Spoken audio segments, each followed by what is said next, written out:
So what I've seen, particularly in the 20 years that I've been working in the South, is that we've oftentimes used the excuse that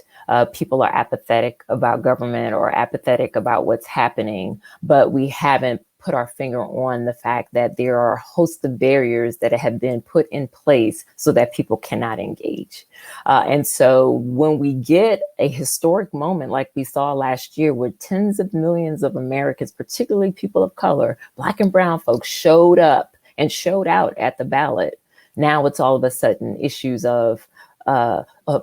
security or fraud or things like that, when this should be a moment that is applauded. And the response that I see today with the voter suppression bills, I've been calling it an epidemic of voter suppression. And how do we address this long lasting tentacle that has been in our democracy, where we really don't want diversity of voice and thought in our election process and our democratic process? And what are the ways that we've continued to put these barriers in place for those most marginalized in our economy and our democracy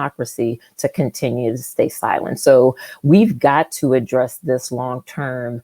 through the For the People Act and for the John Lewis Voting Rights Advancement Act. These are critical tenets to make sure that the onslaught that we're seeing at the state level, which again is baked in white supremacy and fear mongering among this electorate,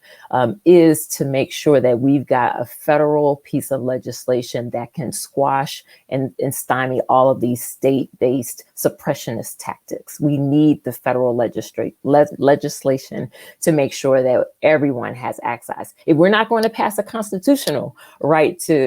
vote, then we need this federal type of legislation to improve.